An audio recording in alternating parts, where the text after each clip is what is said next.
돌다리 또 보는데 소설은 늘 볼 때 중요한 것 중에 하나가 뭐냐면 기본적인 것들을 잘 봐야 되는데 소설의 3요소가 뭐야? 인물 배경 사건. 보통 그렇게 알고 있지. 근데 이제 보통 소설의 3요소는 주제, 구성, 문체가 소설의 3요소고 그 다음에 구성의 3요소가 바로 인물, 사건, 배경이야.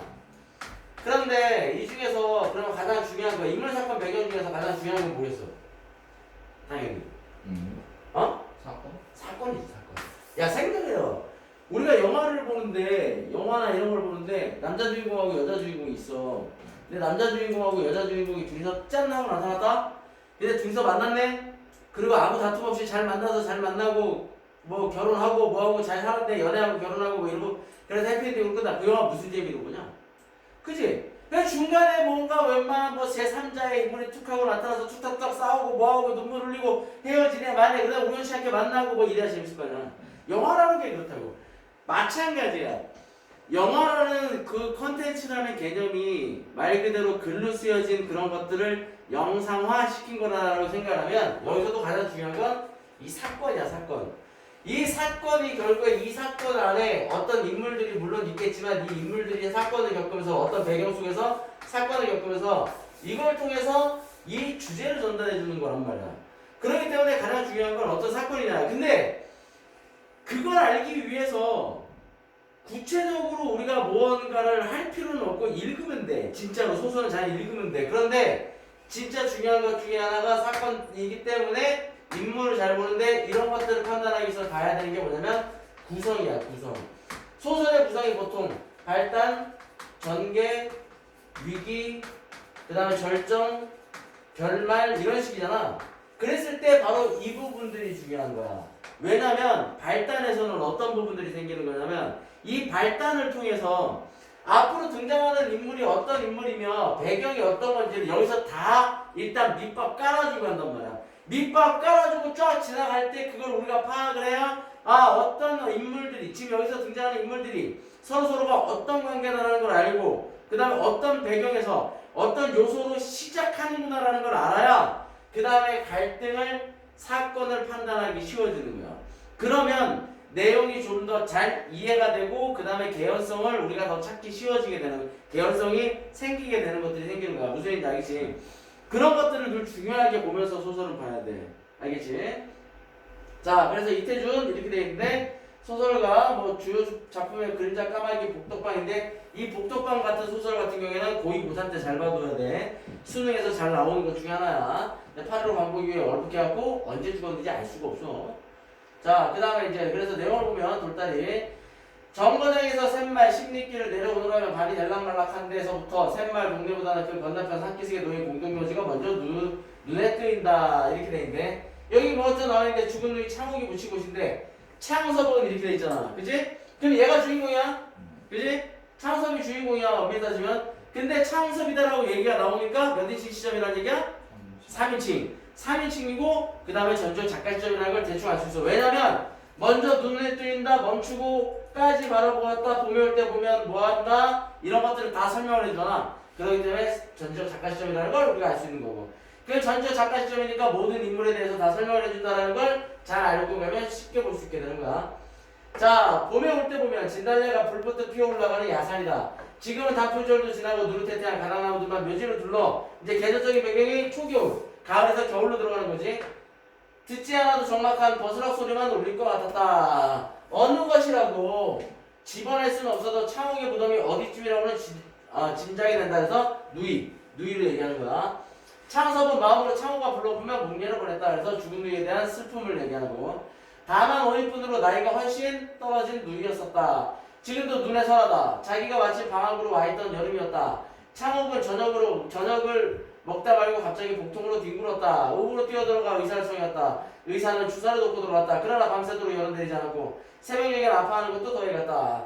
다시 의사를 데리러 갔으나 의사는 바쁘다고 환자를 데려오라 했다. 하라는 대로 환자를 데리고 들어왔으나 역시 오지는 했었다. 다시 하루가 지나 보름 터지고 복막이 절망적으로 상해버린 뒤야 겨우 맹장염인 걸 알아내는 눈치였다. 이렇게 돼 있는데 결국엔 어떻게 되는 거야? 의사의 오진으로 병세가 급격히 악화되고 맹장염에 급성 맹장염으로 죽게 되는 건데 사실 급성맹장염 같은 경우에는 지금은 병도 아니지. 맹장은 또 하나 떼버리면 그냥 끝이야. 맹장은 크게 사는 데 있어서 크게 지장이 없는 그런 것 중에 하나인데도 불구하고 잘못해서 급성맹장염이 맹장의 안에서 복막 안에서 터지면서 결국에 죽음을 맞이하게 되는 거야. 그래서 차은섭은 자기가 어른이기만 했으면 PC 의사의 멱살을 들었을 것이다. 이런 누이가 허무한 죽음에 차은섭은 뜻을 세워 아버지가 권하는 고농이라는 건 뭐냐면 농사일을 이어받는 건데 이런 누이의 죽음 때문에 어떻게 되는 거야? 농사일을 하는 거를 거부하고 그 다음에 뭐가 된 거야? 의과 전문대학인 거야. 그러니까 쉽게 얘기하면 옛날에는 이걸 의전이라고 불렀는데 지금은 의대라고 생각하면 돼. 들어가고 오늘에 일어서는 맹장 수술은 서울서도 정평에 있는 한 권위가 된 것이다. 그러니까 권위자가 된 거야. 근데 특히 누이 때문에 내부에 있는 맹장 수술이라든지 말하자면 그 내과 수술의 권위자가 된 거지. 창호가 기뻐하다고 이번에 내 병원에 좋은 건물을 만나 커지는 거다 그랬는데 자 이걸 통해서 이제 알 수 있는 거야. 중요한 거. 병원을 확장할 계획이 되는 거야. 그러니까 창섭이 갑자기 고향에 지금 내려온 거잖아. 고향에 내려오면서 경치를 걸어 들어가면서 경치를 보고 그 다음에 누이의 무덤이 저쯤 어디 있을 거야. 그 다음에 누이의 무덤을 보면서 과거의 일을 회상을 하고 그러면서 얘기를 하는 거란 말이야. 그래서 아버지를 찾아와서 이 고향에 온 이유가 바로 이거다. 개인 병원으로 제일 완비한 수술이 실현될 거다. 입원실 부족도 해결될 거다. 네 사진을 크게 확대해 내셋 진찰실에 걸어놓으마. 그렇게 얘기하면서 확장할 병원에 대한 기대와 자부심을 갖게 되는 거지. 차은석은 바람도 쌀쌀할 뿐만 아니라 오후 차로 돌아가야 할 길이라 걸음을 지어쳤다. 길은 그전보다 넓어졌고 바닥도 평탄하였다. 비 나오면 진흙에서 헤어날 수 없었는데 복판으로는 자갈이 깔리고 어느 목은 좁아서 소바리가 논으로 미끄러져 들어가기 십상이었는데 바위를 갈라내서까지 일매지게 넓은 길로 닦아줬다. 그래서 관리가 된 옛날부터 관리된 마을의 풍경을 얘기하는 거예요. 창섭을 이럴 줄 알았으면 정거장에서 자전거라도 빌려 타고 올 걸 하였다. 눈에 익은 정장한 손놀이며 돌갓담을 두른 밭들도 나타났고 자기 집 농가 밭들였다. 논둑에선 정장하는 그전부터 있었던 것이나 밭에 돌갓담들을 아버지께서 손수 쌓으신 것이다. 창섭의 아버지는 근검으로 근방이 소문난 영감이다. 그래서 이런 것들이 직접적 제시라고 나오잖아. 보통 성격을 제시하는 방법에 뭐가 있냐면 여기서 이제 얘기를 하고 가면 두 가지가 있어. 두 가지가. 성격을 제시하는 방법이 직접 제시. 성격이나 사람의 외향이나 배경을 묘사하는 방법 중에 직접적 제시 방법이고 간접 제시 방법이 있어. 그래서 이걸 또 다른 말로 뭐라 그러냐면 직접 제시하는 건 말해준다 그래서 텔링 기법이라고 얘기를 해. 그 다음에 얘는 보여준다 그래서 쇼잉 기법이라고 얘기를 해. 그래서 직접 제시라는 건 뭐냐면 성격이나 이런 것들이 있을 때 직접적으로 얘기를 해주는 거야. 예를 들어서 A라는 사람이 있는데 그 사람의 성격에 대해서 얘기를 해줄 때 그 사람에 대해서 뭐 성격이 지랄 맞아요 이러면 이건 직접 제시야. 별로 안 좋다고 얘기하는 거잖아. 그런데 그 사람의 성격에 대해서 지랄 맞다는 걸 돌려서 얘기할 때 그 사람의 성격은 뭐 좋은 거를 봐도 좋지 않다 얘기하고 그 다음에 뭐 하고 평소에 부정적으로 생각을 한다. 그러면 간접적으로 이제 돌려서 그런 상황을 보면서 주면서 얘기를 하는 거야. 뭐 길에 있는 사람들 보면 찌찌찌 혀를 끌고 갔다 이러면은 거기서 구걸하는 사람들 보고 혀를 끊는 모습 와서 아 저 사람은 좀 냉혹한 사람이구나 이런 식으로 볼 수 있다는 얘기를 하는 거야. 무슨 얘기인지 알겠지? 그런데 여기서는 근검 말 그대로 검소하고 모범적이다. 그 다음에 굉장히 부지런하다는 걸 직접적으로 얘기해 주는 거야. 그러나 자기 대화에서는 밭 하루가에도 늘리지 못하는 것은 소문난 영감이다. 곡식값보다는 다른 물가들이 높아졌을 뿐만 아니라 전대에서는 모르던 아들의 유학이라는 것이 큰 부담인데다가 할아버니와 아버님께서 나를 부자수를 못 들어도 굶는 소리 안 듣고 살도록 물려주고 하셨다. 드럭드럭 탐내 모아서 멀어니 할아버지께서 새똥을 맨손으로 움켜다 놓으시던 눈 아버지께서 멍더를 선수 일룩하신 바를 더 건눈으로 더 기름진 밭이 되도록 이렇게 얘기하는데 그래서 몇 가지 이유가 나오죠. 몇 가지 이유가 나오는데 아버지가 논밭을 늘리지 못하는 첫 번째 이유는 뭐냐면 곡식값보다 다른 물가들이 높아졌으니까 곡식을 팔아도 그걸로 인해서 다른 것들 장만하다 보니까 돈을 크게 벌지 못해서 땅을 살 돈은 없는 거예요. 그 다음에 또 대에는 모르던 전대에는 모르던 아들의 유학 아들이 서울 가서 또 그 돈 많이 든다는 의대 유학을 갔으니 그 다음에 또 할아버지와 아버지께서 그러면서 물려받은 땅을 늘리는 게 목적이 아니라 그 물려주신 땅을 더 기름지게 하는 게 목적이다라는 얘기를 하는 거야. 그러면서 대대로 정성을 들여서 지금 갖고 있는 그 농가밭이 정성을 들여서 하는 거 그런 얘기를 하는 거야. 그러니까 이런 이유들이 있다는 것도 잘 기억을 해둬야겠지. 자, 닭달만 해가기에도 내게 벅찬 일 있게 다 하고 저녁에 쓰고 남는 돈이 있으면 그 돈으로는 품을 몇씩 들여서까지 삐뚤은 논매미를 바로잡기 밭에 돌을 치러 바람 맞이고 삶을 누리기 게으른 뚱마게 하기 그러다가 아들이 의사가 되느로는 아들 학비로 쓰던 뭐까지 들여서 동네 길들을 불러 늪길과 정거장 길까지 다 까놓으셨다 이렇게 얘기를 했는데 아버지 보면 무지하게 부지런하지, 그지? 그래서 보면 땅을 소중히 여기고 정성을 들여 가꾸면 농사 짓는 아버지 모습. 그래서 뒤에 입으면 남을 주면 땅을 버린다고 여가 근실한 자국이 아니면 소작을 주지 않았고, 그러니까 근실한 자국이 아니면 이 소작을 주지 않았다는 게 뭐냐면 누군가한테 소작, 땅을 빌려주기에도 그 사람이 정말로 근면성실해야 땅을 빌려주는 거야. 근데 웬만큼 근면성실해서가 아니라 말 그대로 손에 꼽을 정도로 근면성실해서 그 땅을 잘 간수할 수 있는 사람한테만 땅을 빌려줬다는 얘기지. 소를 2필이나 메고 일꾼을 3명씩이나 두고 정치하는 전담을 전부 잔음으로, 그래서 나무통을 사용하는 거고 뭐 잔음으로 얘기하는 거, 여기서 보면 스스로 그런 농민이나 이런 거 얘기하는데 버텨왔다. 그러니까는 일꾼도 많이 안 두고, 일꾼 그 정도 되면 사실은 땅에 이제 그 동네의 지주라고 볼 수 있는데도 불구하고 자기가 직접 일을 하고 농사를 짓게 되는 거야. 그러면서 실속이 타당만 못하다는 등 일꾼 셋이 저희 농사해가지고 나간다는 등 이해만 따져 비평하는 소리가 많았으나, 그러니까 남들이 비판하는 거야. 그러니까는 실속이 타당만 못한다. 농사 짓는 것보다 실속이 별로다. 일꾼 셋이 저희 농사해가지고 나간다는 등 이해만 따져. 그러니까 셋만 데리고 해서 결국엔 먹고 사는구나 이렇게 얘기하는 비판하는 소리가 많았으나, 창섭의 아버지는 땅을 위해서는 자기의 이해만으로 타산하려 하지 않았다. 그러니까 아버지는 땅을 이해타산적 가치가 아니야. 땅이 이해타산적, 그러니까 땅에서 난 걸 가지고 돈을 말 그대로 돈으로 환산하는 개념이 아니라 땅 자체를 소중하게 여기는 거야. 그래서 비평하는 소리를 많았지만 이해만으로 타산하려 하지 않는 아버지의 모습. 이와 같은 임자를 가진 땅들이라 곡식을 거둔 뒤 그루만 남은 논과 밭이되 그 바닥들의 고름, 그 원저리들의 발음, 흙의 부드러움이 마치 실도 모파이나 대한 것처럼 그 누구의 눈이나 탐스럽게 흐뭇하게 보였다. 땅이 겁나 좋은 거지, 쉽게 얘기하면. 기름진 땅이 되는 거야.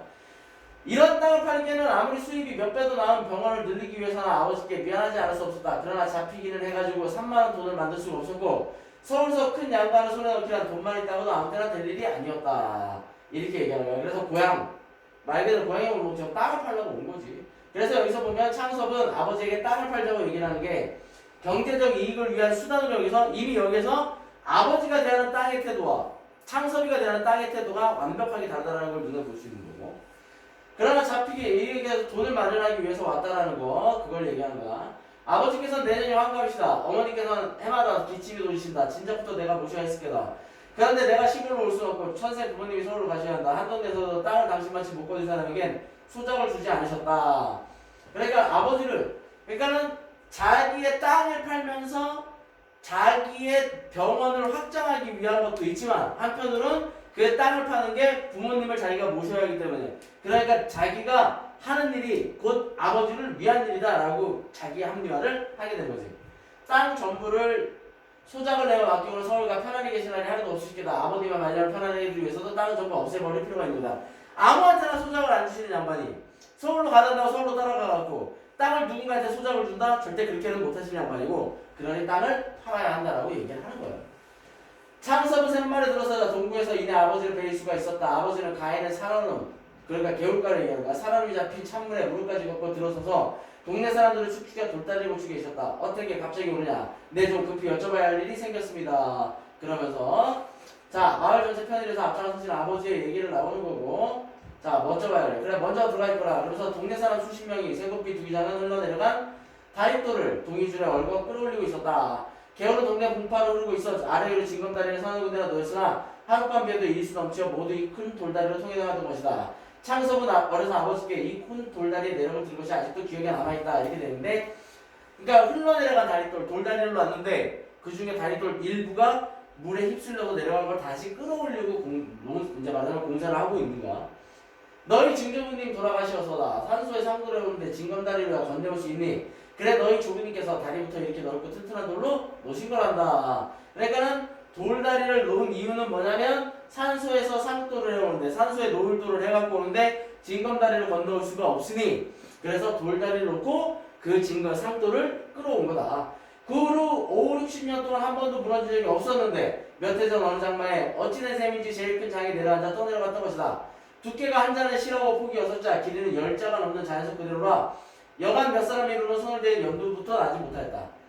더구나 불과 수십 보 이내에 면에 보조를 얻어 난간까지 달린 한다한 나무다리가 놓인 뒤에 이르라 이 돌다리 동사람들에게 완전히 잊혀버린 채 던져져 있던 것이다. 그래서 여기서는 이 두 가지는 별표처럼 꼭 기억해놔라. 나무다리는 바로 물질 분명, 근대적 가치관을 상징한다 그러면 이 돌다리는 바로 전통적 가치관을 상징하는 거야. 알겠지? 무엇보다 다른 것보다도 이 두 가지는 잘 기억을 해놔야 돼.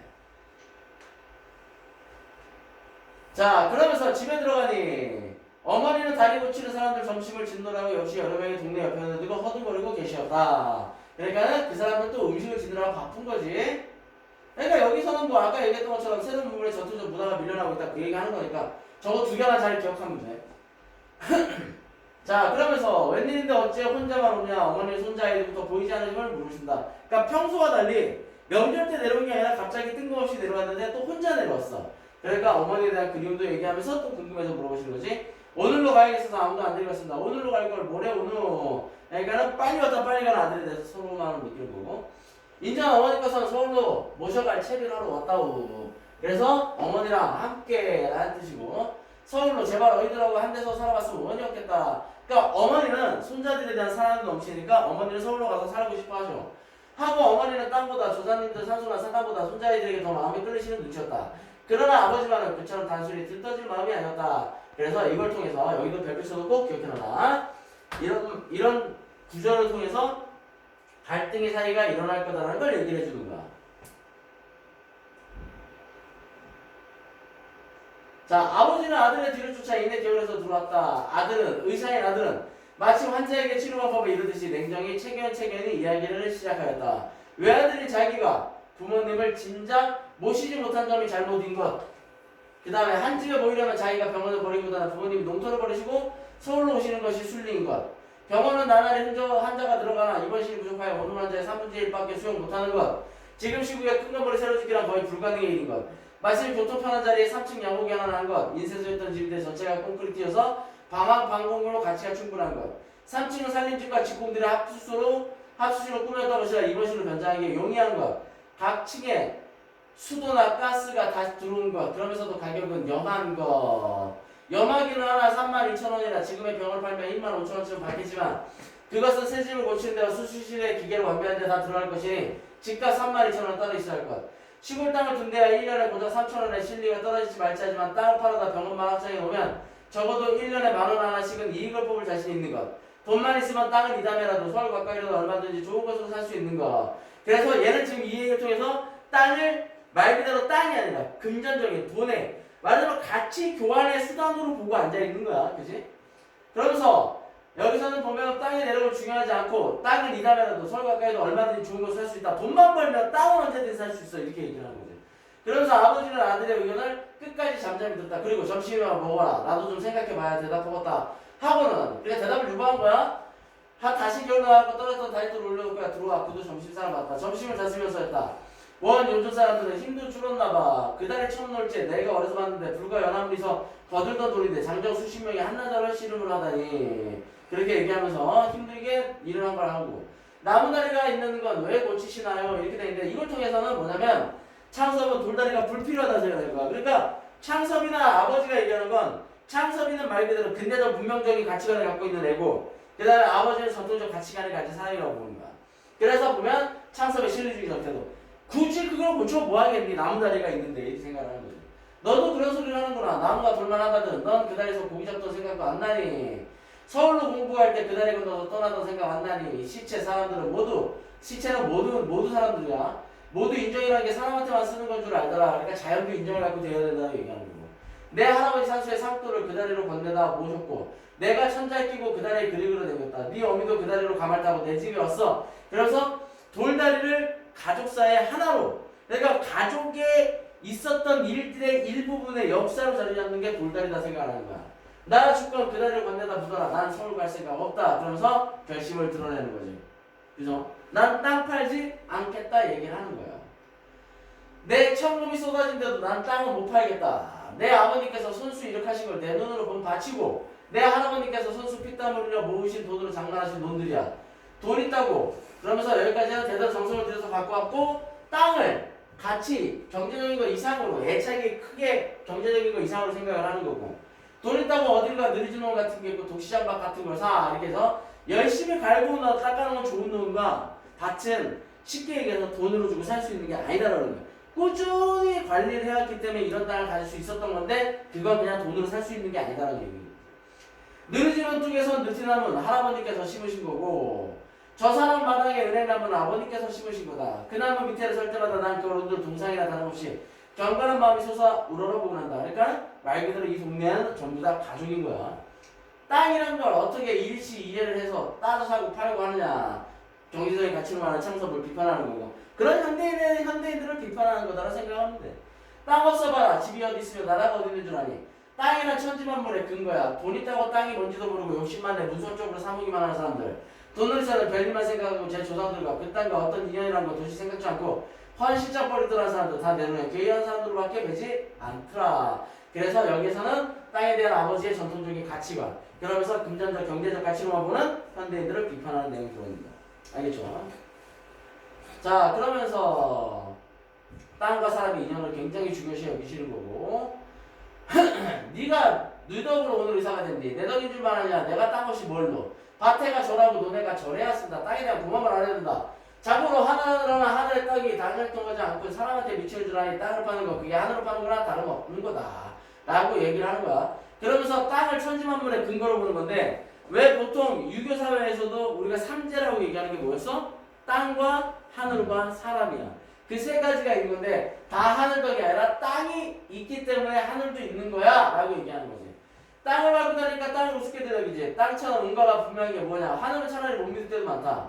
그러나 힘들이는 사람에게 힘들이는 만큼 땅은 반드시 후원 보답을 해주신 거다. 세상에 은혜 빠진 지주들 땅은 자기들한테나 맡겨버리고 떡 도해지 앉아가 소출을 팔아나 모나 도해지에 낭비해버리고 땅 가꾸는 데 단돈 1원을 벌받 떨고 땅으로 살며 땅에 야박한 놈을 자식으로 치면 불의자 식세입니다.